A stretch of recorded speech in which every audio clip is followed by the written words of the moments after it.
Hello everybody! As always, my name is Ren, and today we're actually going to be talking about three things, primarily.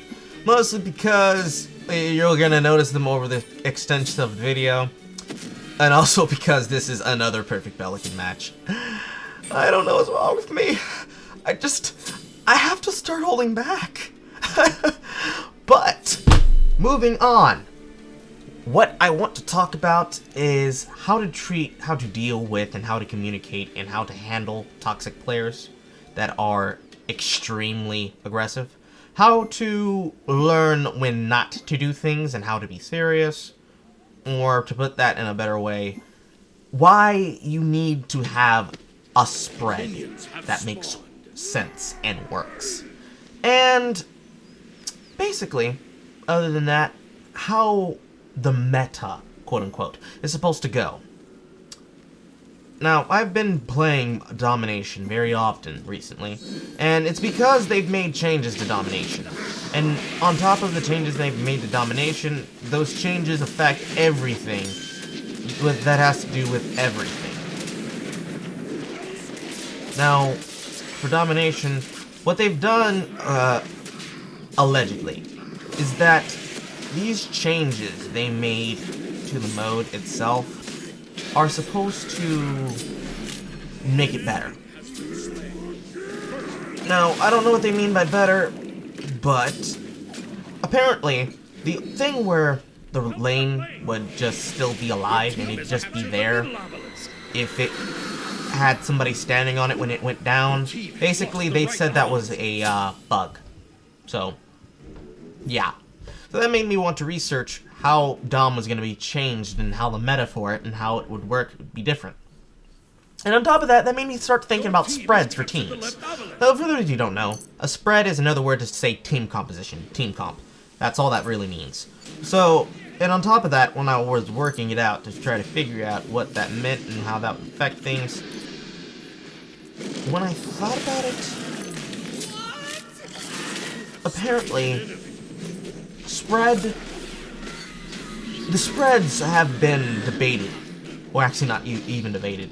More like the spreads have constantly come under this assumptive clause, to say for the least.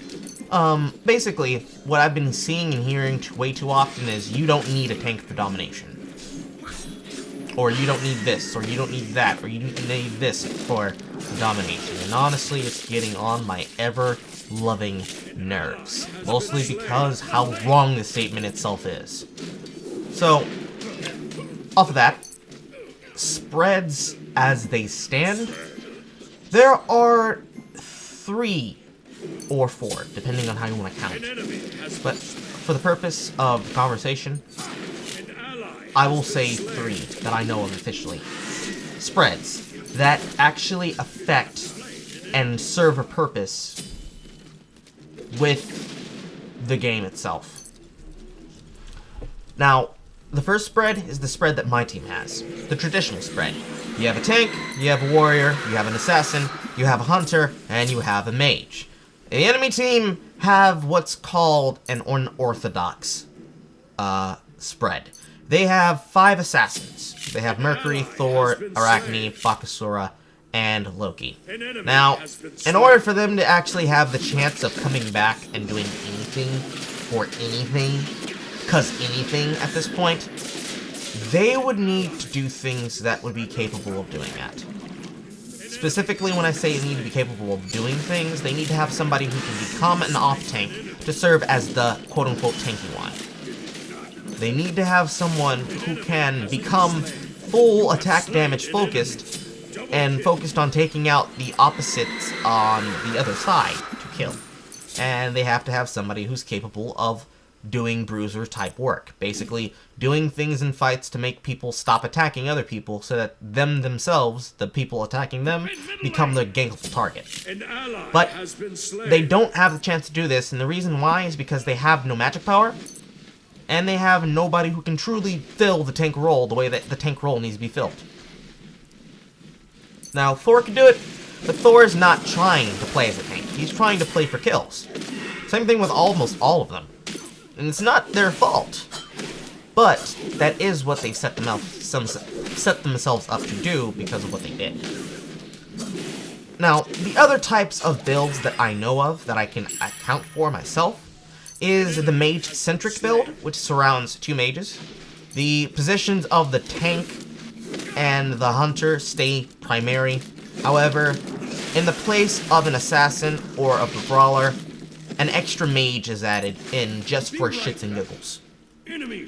This is the build in the spread that I've been seeing more predominantly as of late, because stuff. And that's the only real thing I've heard from it about it.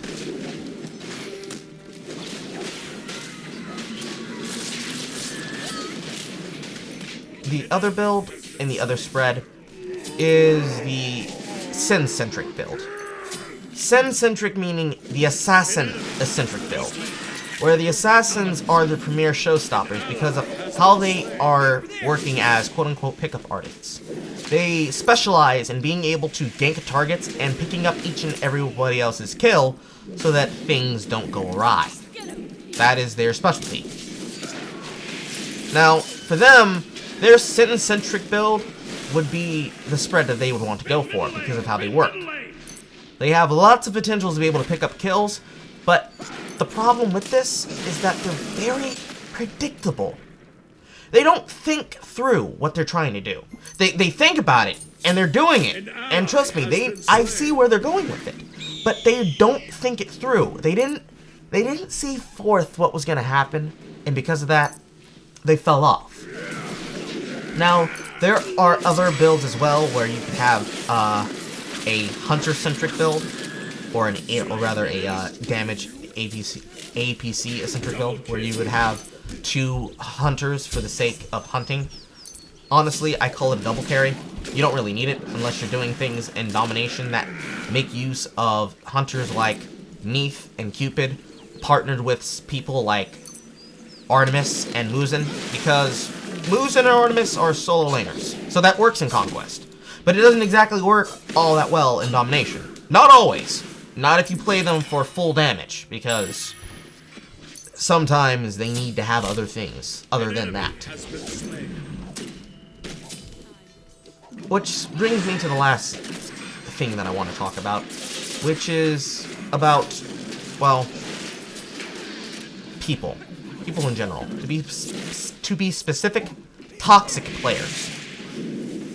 As this is the MOBA community, and as the MOBA communities are the most toxic places for the sake of toxic places, there are going to be multiple cases of people who are going to be toxic for the sake of being toxic. In my case, I know exactly why they're toxic. At least for this video. Now, I believe it's somebody on the side named Swag something in this match who's on the enemy team. He becomes very toxic at the end of the match in match lobby, and I'm not even gonna say what he did. I'm just gonna let you see it, and I'm gonna let you decide for yourself in the comment section below whether or not you think that was something he deserved to be reported for, or if it's something that, am I being too serious? Something. Just gonna let you guys decide that for yourselves.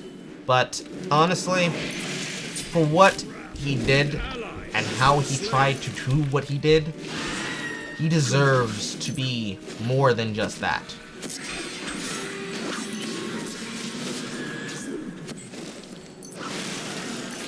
But to be more on target, when it comes to things like that, toxicity, it's a game. There have been plenty of times where people outside of what I do, and people inside of what I do, and people who are better, less skilled, or just less experienced than I have told me when I get up in the tizzy, hey, it's just a game. And it's all fun and dandy to tell somebody that. But there are some problems that go along with that. And it's what I like to call the black girl syndrome. And basically, it's this stereotypical belief that don't tell a black woman to calm down, because she's not going to calm down, she's just going to get angrier. And honestly, that's how a community can be when they are certain ways.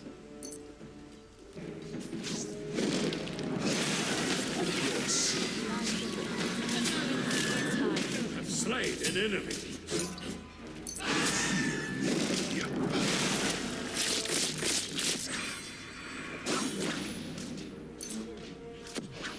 Ooh, Spider got messed up. But, moving on to what I was saying, and going back to what I was saying, it's very easy for people to get angered and flustered about things in the game. I do too. Myself, when I want somebody to listen and they need to do something that I feel passionately about, I type in all caps and I try to speak as noticeably as possible, which I shouldn't do. And when people try to act smart alecky in a way that is not needed, or is just excess, I call them out on it, and I keep it moving in the simplest way that I know how. But when it comes to people who are angry for the sake of being angry because anger, it's never okay to do what a lot of these people do on a regular basis.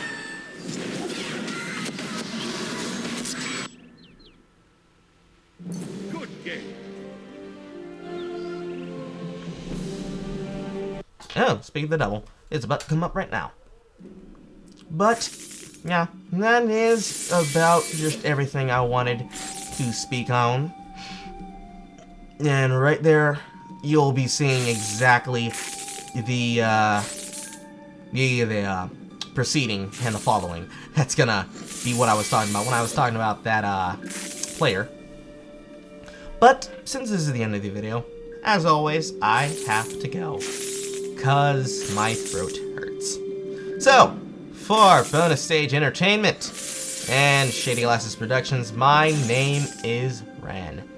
ABC, you later. Good night, everybody!